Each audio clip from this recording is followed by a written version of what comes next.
제가 종종 중국에 대해서 궁금한 내용들이 있을 때, 다음 카페나 이런 커뮤니티 이용해서 조사를 하는데, 거기서 조사를 해도 다, 정보가 안 나올 때가 있어요. 그럴 때는 이제 타오바오에서 검색을 해서, 번역해서 봤는데, 검색하다 보니까 최근에 여기 AI라는 메뉴가 생겼더라고요. 그래서 AI 기능을 몇 가지 써봤는데, 생각보다 한글도 지원하고, 그 중국 검색 엔진이다 보니까 중국에 대한 정확한 정보도 나오고 그리고 의외로 한국에 대한 정보도 어 나름 검색이 돼서 나오더라고요.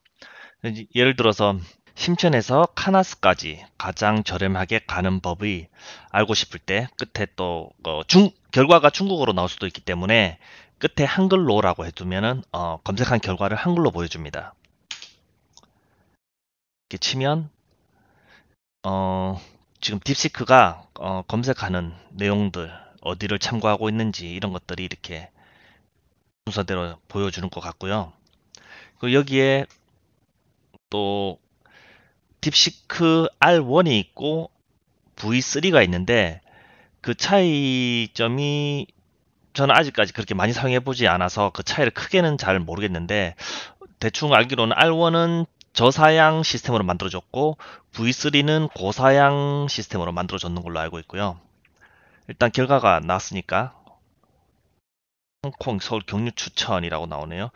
심천에서 카나스까지 가는 길을 검색했는데 심천이 아니라 홍콩 출발 서울 경유 이런 식으로 북한지 정보가 완전히 잘못됐네요.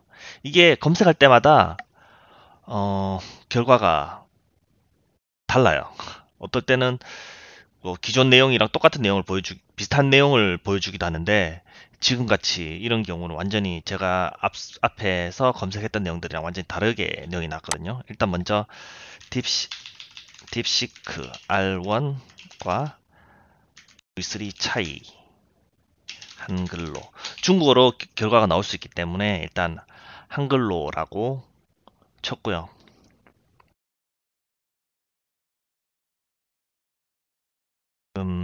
참고 중인 데이터들 다 중국 쪽 자료를 검색해서 그런지 다 지금 중국어로만 나오는데 여기 한국용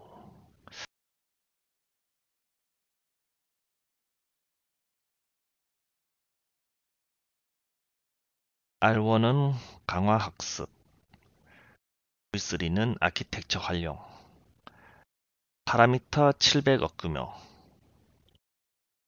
활성화는 300, 총 6,710억 파라미터, 활성화는 370억, 세밀한 조정, 인간 피드백 통한 세밀한 조정, 대규모 텍스처 데이터, 최적화 훈련, 등만자, 동일 128K, R1보다 전문성 집중도 낮음,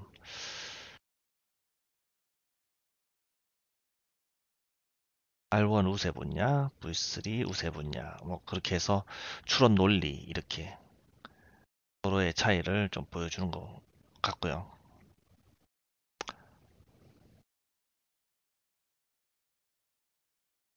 저는 봐도 정확하게 이해를 잘 못하겠습니다. 아무튼 둘의 그 차이는 이 정도가 있고 질문을 던질 때 여기서 골라서 R1에 질문을 하느냐, V3에 질문을 하느냐 고를 수 있습니다.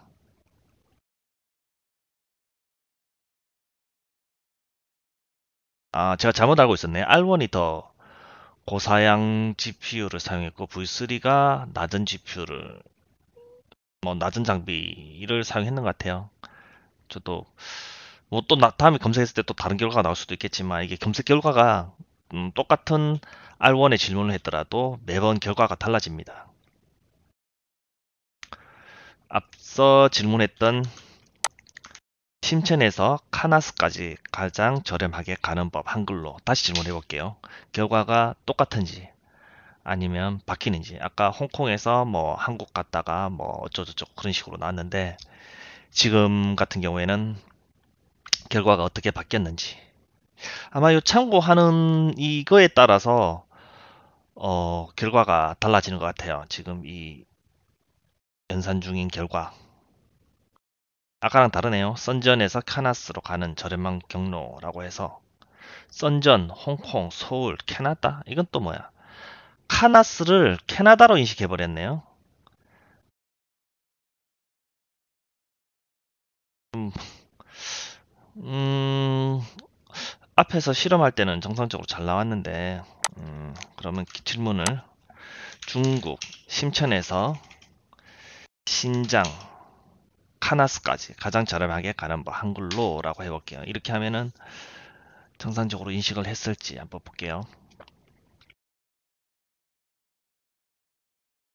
검색 결과 자체가 위에서 이제 한글로 지나가는데, 음, 하여튼 똑같은 질문을 해도 매번 좀 바뀐다는 게 조금, 뭐라고 해야 될까?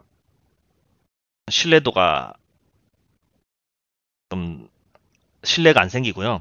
장점은 뭐 최신 정보를 계속 업데이트 해준다고 봐도 되겠지만, 저는 좀 뭔가 아까 카나스를 캐나다로 인식한 것부터가 조금 불안하다고 봅니다.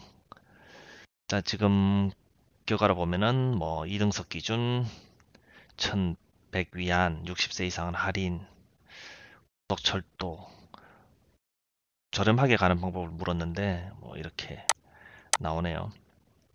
우루무치에서 이렇게 타고 가서 간다. 그리고 총 비용은 뭐 1300, 60세 이상은 890.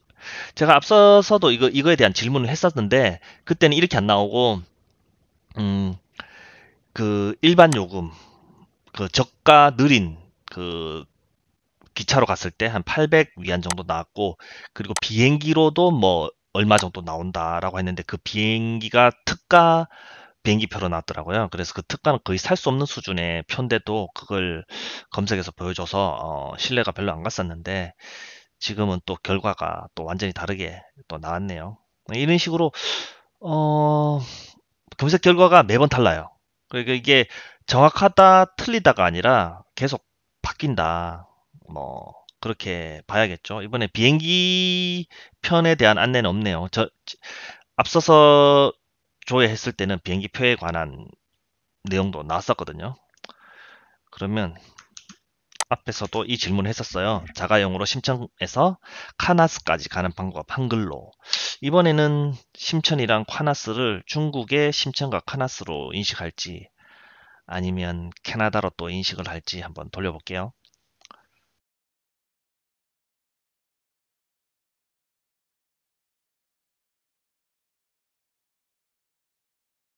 이번에는 중국 사이트를 기준으로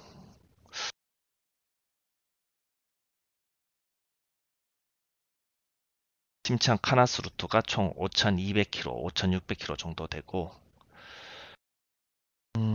G30 해서 62시간, 동선 G7 위주로 56시간, 이렇게 심천, 광저우, 장사, 장안, 난저우, 우루무치, 부르진, 카나스 이렇게 가는 방법 있고 또 다른 방법, 우한, 장저우 이쪽으로 해서 가는 방법, 유류비, 고속버스 통행료는 이 정도 나온다. 대충 이 정도 안내가 나오고 위험 구간에 대한 안내도 모래 폭풍 조심해라, 낙석 급커브, 야생동물, 곰, 늑대, 야간 운전 금지, 경적 지속 사용. 그 중국은 우리나라랑 좀 다르게 이 중국 사람들이 그 주변에서 빵빵거려도 별로 반응을 잘 안 해요. 그 차 소리만 나도 한국에서는 뒤에서 차 소리가 난다 그러면 좀 사람들이 뒤를 보고 피하고 그런 게 있는데 중국 사람들은 뒤에서 멀 소리가 나도 신경 안 씁니다. 정말 신경 안 쓰고 뭐 그런 것들이 좀 있어서 이렇게 아마도 야간 운전 금지, 경적 지속 사용이라고 되어 있는 것 같아요. 음, 중 이렇게 하고 한 번 더 검색해 볼게요. 똑같은 내용으로, 아이고 이게 아니라 저까지 가는 까지 무료 도로 가는 방법 한글로 자가용으로 심천에서 카나스 무료로 가는 방법 한글로 해볼게요.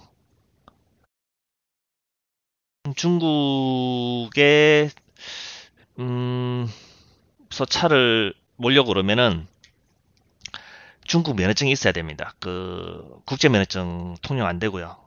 중국 현지 면허증만 되고 한국 면허증 소지자들은 필기 시험만 치면 면허증을 받을 수 있는데 이게 생각보다 한 10일 정도는 걸립니다. 왜냐하면 서류 접수한 날로부터 그 시험을 칠 때 오늘 그 시험을 예약할 때 오늘부터 10일 후의 날짜를 예약할 수 있기 때문에 최소 10일은 걸린다는 거죠. 제일 빨리 칠 수 있는 날짜가 오늘 날짜부터 10일 후니까요.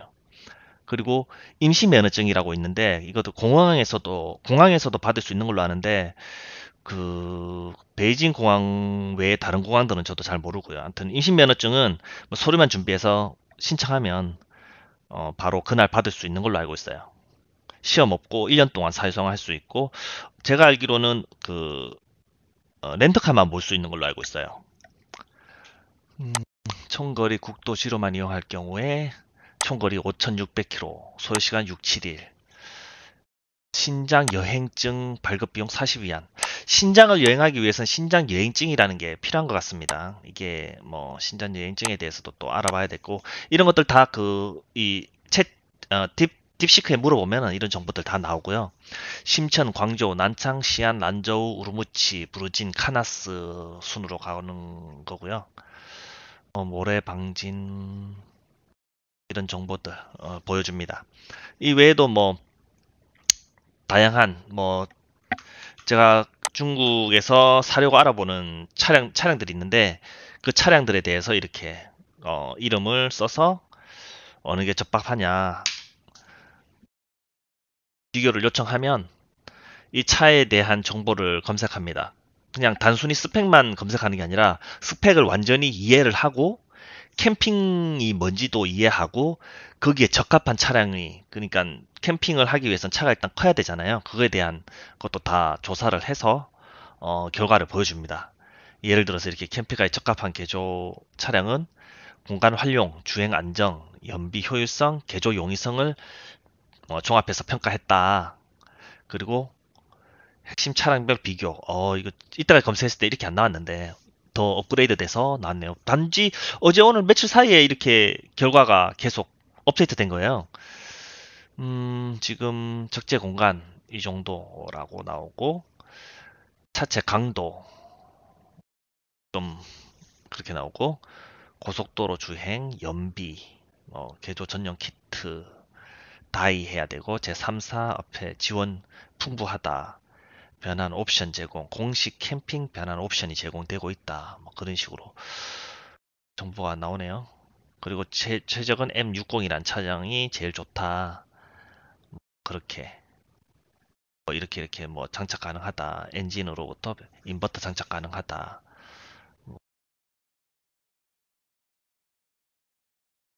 이 차는 뭐 이런 단점이 있다. ABS 민감도 과다, 젖은 노면 주행 시 미끄럼 발생 높음 이런 주의사항들이 있고 개조에 필요한 예산들도 다 이렇게 얼마다라고 나오고 어떤 개조가 필요한지도 인터넷에 검색해서 사람들이 하는 개조 정보에 대해서 보여주는 거겠죠.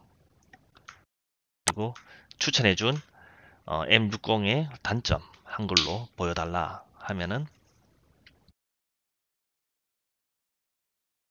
그 인터넷에 나와 있는 M60의 문제점들을 조사를 하는 것 같고요. 그 조사한 내용들을 이제 보여주겠죠. 이렇게 무료로 질문 제한 없이 쓸 수 있다는 게 되게 장점이고요. 그리고 지금은 제가 중국 정보만 검색을 했지만 실제로 한국에 관련된 것들 아니면 그 외 다른 정보들도 검색하면 다 정리해서 보여주는 것 같습니다. 이게 연비 과대, 고부하, ABS, 미장착, 측면 에어백 없고 시스템 오작동 뭐 그런 것들 있고 전선 조기 노후화 2000km 정도 주행을 하면은 31%의 차량에서 배선 산화가 발생한다고 합니다. 뭐 거의 세대 중에 한 대꼴로 2000km 달리면은 배선 문제가 있다. 평균 고장 주행거리가 8만 km라고 하니까 8만 km만 다니면은 일단 고장이 어디선가 나기 시작한다는 거죠. 다른 다른 차량들이 평균적으로 8만 킬로에서 고장이 나는데 이 차가는 2000킬로에서 고장이 난다. 40배 빠른 불량 속도다. 뭐 그런 거 있고 실내 소음 심하다. 뭐 수리 비용 불투명.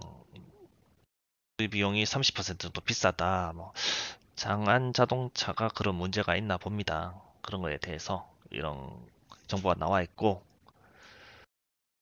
제가 알아보는 차 중에서 가장 저렴한 차가 그 K07S라는 차량인데 이 차가 다른 차들의 거의 반값입니다. 어, 5년 된 차량이 대략 300만 원 정도 하는데 지금 제가 이 차를 살까 말까 고민 중이고 그 딥시크에서 물어봤는데 이 차로는 캠핑차로 사용하지 말라 그러더라고요. 최고 출력 92마력으로 경사로 30% 이상이면 가속력이 현저히 저하. 5인 탑승 시 오르막 진입 불가 사례 다수 보고됨. 5인이면 대략 한 250km에서 300km 정도인데 이렇게 5명이 타면 오르막길을 못 올라간다라고 합니다. 와, 이거 심각한데? 실제 주행 공식 속도 100km인데 실제 주행 시 90km가 되면은 진동이 아주 심하답니다.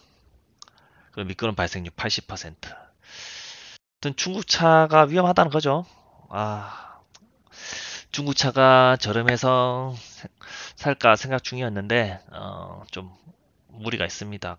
가격은 대략 한 600만 원에서 800만 원 사이의 차량인데 중고차가 한 300만 원 정도라서 저렴해서 생각했는데 아쉽네요. 아무튼 이런 문제가 있다고 하니까 일단 저는 중국차는 접어둘 거고 그 중국에 대해서 뭐 궁금한 거라든지 아니면은 뭐 딥시크 그 AI에 대해 AI로 뭔가 어 조사해보고 싶은 것이 있을 때 이렇게 바이두 AI로 들어와서 질문하고 끝에 한글로라고 하면은 한글로 검색 결과가 나옵니다. 궁금한 거 있으면 얼마든지 물어보시면 될 것 같네요.